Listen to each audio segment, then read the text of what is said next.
in your stomach right now? Are you feeling the anxiety? Maybe you have a performance review coming. I'm talking to you, managers, people who lead other people, and have this big pit in your stomach when you're about to deliver a performance review to someone.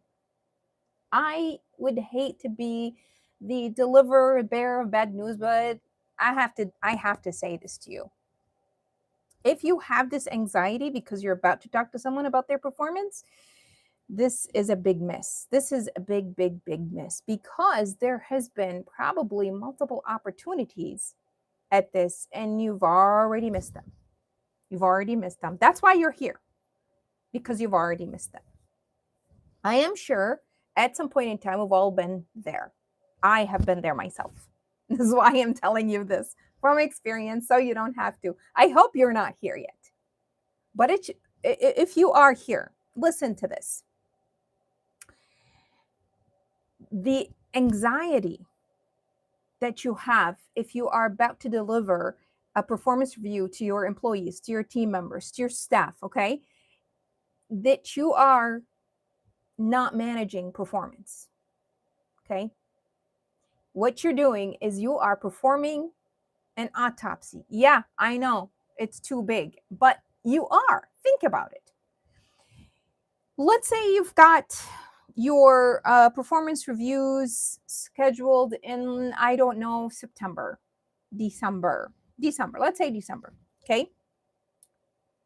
And let's say go back, think back to I don't know, October. You've got something happening.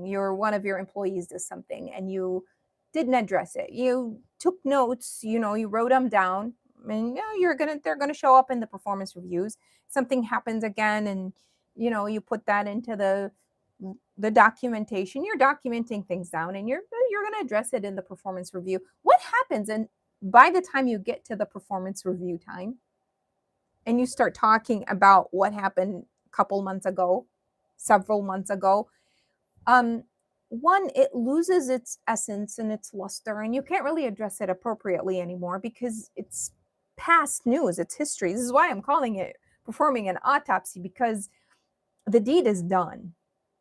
Now you're just trying to diagnose, but that's after the fact. Diagnosis happens after the fact. So think about it. This is why I'm calling it an autopsy, because it's now history. And this is why you're having this anxiety, because you didn't address it immediately. You waited this long to actually have this conversation. So, what should you do instead? Here's the thing with leadership. When you're managing a team, you really need live vitals. You need to think about, you're treating human beings, you're working with human beings, you are a human being yourself. Let's not forget that. And so how do you address these issues?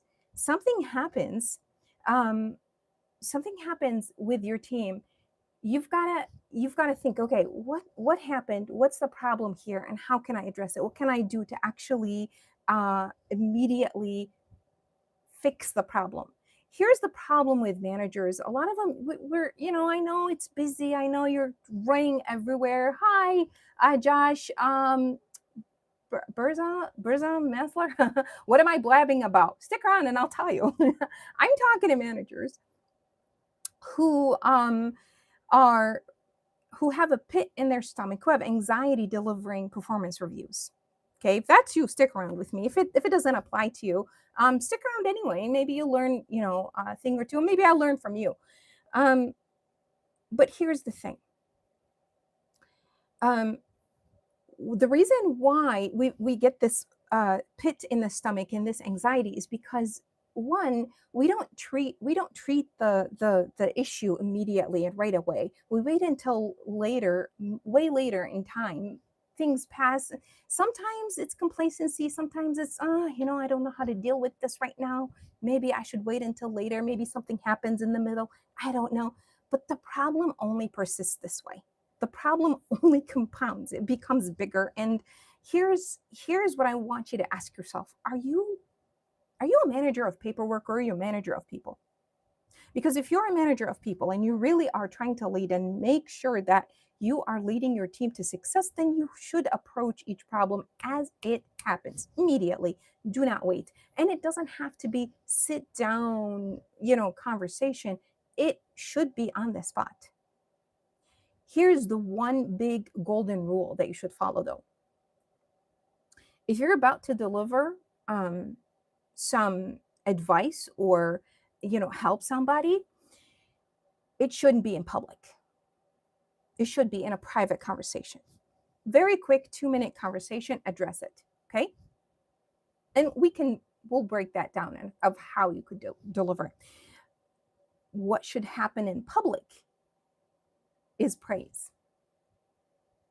Not the, oh, you should have done it this way, or calling somebody out, right? No one wants to be called out in public. I mean, including yourself, right?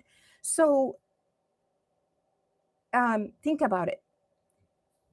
Praise should happen in public. Celebrating wins, recognizing people. Yeah, you want to be recognized for your work as well. So think what it does. The morale, it helps. It creates this positive morale for people. With the thing you want to work on to help your team members, it should happen in private. Have a private 2-minute conversation. And here's how you should approach it. Start with a question. Instead of, oh man, you did this wrong. Oh, you shouldn't have done it this way. You shouldn't have said this. Start with a question. Allow your staff, your team member, to actually reflect on what they did. A lot of the time, they already know they messed up, right? And they probably already have a fix for it. And if they don't, then this is a great time for you and them to reflect together. So start with a question. Allow the human to be human. Okay, we're not all perfect. Nobody is. So just having this manager title doesn't make you a perfect human being and a person who doesn't make any mistakes. So start with a question, start the conversation, and then get into it. Be a coach. This is how you coach. And then this is why I'm saying this. When you approach the issue immediately, when you start with this human conversation, you're really going to avoid this pit in the stomach, anxious feeling that you're going to have later on whenever your scheduled, review is, whether it's quarterly or annual. If you're not having these regular conversations, again, it's like you're kind of just digging deep into the problem. People have forgotten about it. You've forgotten about it. And it just loses its essence and it's not meaningful anymore. That conversation is not meaningful anymore. So I know management can be hard. I've been a manager. I've trained managers, and I know how hard these kind of conversation can be. And I know how busy the day can get. But what is your job at the end of the day? What is your job at the end of the day? And I mean, if you're responsible for people, what's the best way of actually helping your people that you're responsible for? These conversations will save you a whole lot of time later on. So when the annual review or whatever review comes up, then you'll have something to go back to. If you've had this conversation with this, team member A, okay, and they've actually done a great job since, then look at the work you've done, and you have a reason to celebrate yourself as well and them. And then you can go back and look at it and say, okay, that we've addressed this and you've done ABC amazingly since. And if they haven't, then that's also a chance for you to discuss that and say, okay, we've talked about this here, some of the the fixes or the approaches that I have advised you with, but you haven't really taken that route, and it looks like we're still in the same issue. Where do we go from here? And this is a place for you to actually discuss that. So I'm not saying don't have annual or reviews, have them, but don't wait until that time to actually have a conversation with people. Again, we're human. Check your life vitals. Check your team's life vitals constantly. Okay. And that's how you keep up your team's energy and keep up with the work that you're supposed to do, and get your goals done. Let's see my notes. What else did I want to talk about today?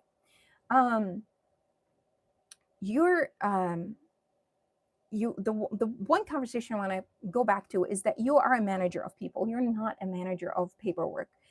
Some people, and let's be honest, some managers, they keep paper trails just for the sake of keeping paper trails to document so that they can protect themselves. But what is the um, point of this? If you're keeping paper trail, what's it for? If it's just to protect you, how good of a manager are you?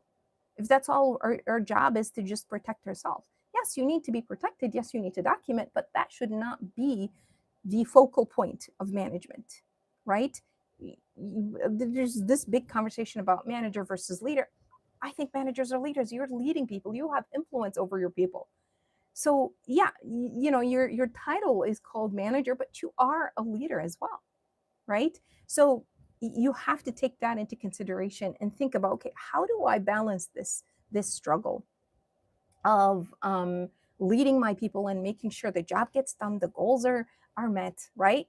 And so that is where you think about what's the most human thing to do. It's have a conversation. Have a conversation. So that is why I always pivot back to having conversations with people. This will save you along the way, but some of these conversations may not go as planned.